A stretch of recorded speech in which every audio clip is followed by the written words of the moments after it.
Hello, and how are you? Today I want to show how we can use one of the templates that I have prepared for you.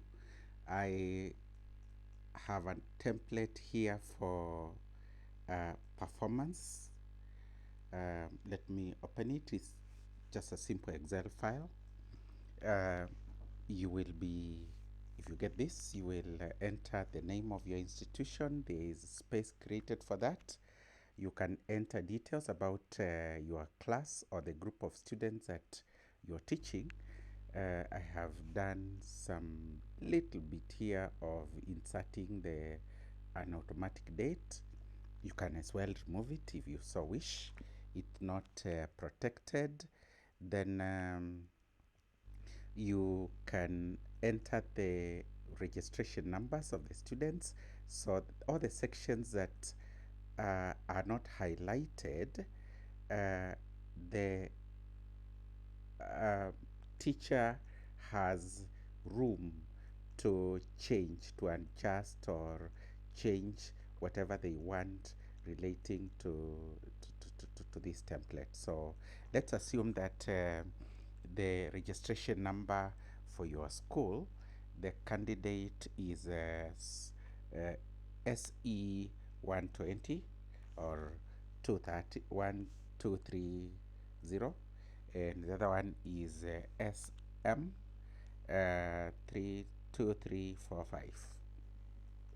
So you can enter text, you can enter number depending on how you do your admission numbers or registration numbers. Then you can put names here. Assume that the first student is called Kimani Kimeu. Oh, this is supposed to be a lady, so let me just change that. We can have it as male, and then we have this as female, and then we give the student Jane Maboko. Maboko sounds interesting. So Jane Maboko, so that's female. So these are dummy grades that I have created, that I have entered for this particular demo. So you can, if the candidate doesn't have a cut, it will just compute. It will, the totals will indicate that from one. Uh, if, for example, the candidate had 13, then it will indicate, it will automatically show at the column. So this is just a simple formula on this column.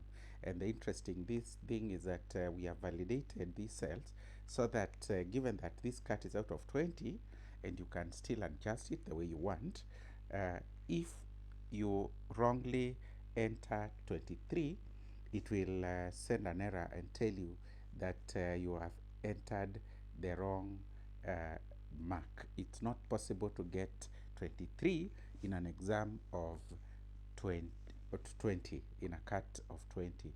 So the columns that are highlighted are secured in such a way that you cannot enter any mark or anything, so you cannot accidentally mess with the formula. So they are protected.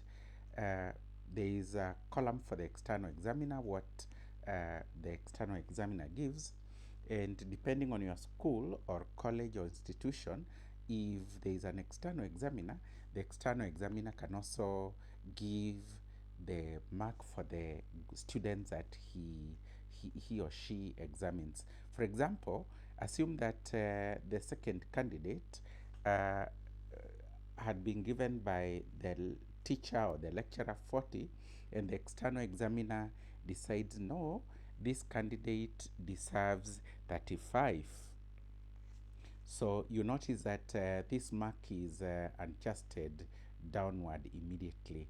It reflects, it shows that the total for the external examiner, and once again, these columns are also secured. You cannot enter anything here. They are protected.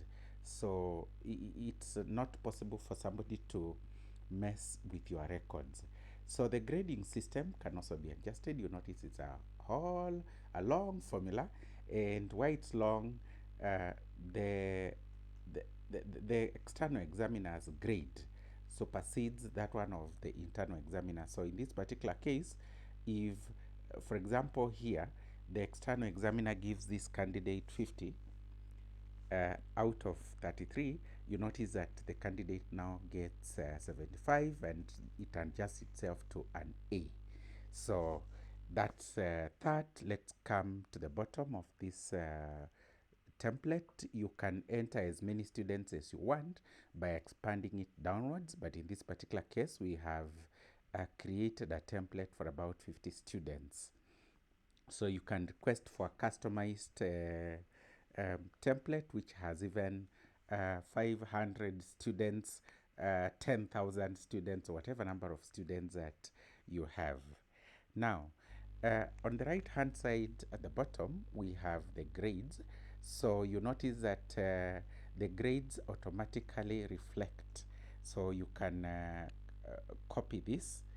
Actually, you can give a report based on this, how your particular class has performed without having to do manual counting. And then also when you are doing the the cuts or entering the grades, you can get the count of the number of students who did that exam. For example, if the last candidate here did not do an exam, now you notice that it's 47. Let's remove this and you see what happens. Yeah, it goes very quickly to 48, and then the mean adjusts itself, the minimum score, the maximum score, the range, that is the difference between the highest score and the lowest score, and then also the standard deviation, how homogeneous those scores are, uh, how closely related those scores are. For more details about standard deviation and computation of these statistics, I would also suggest to you to buy a book that I have highly subsidized, and it's online on quantitative data analysis. So feel free to uh, contact me to get this template and many other templates. Thank you very much, and God bless you.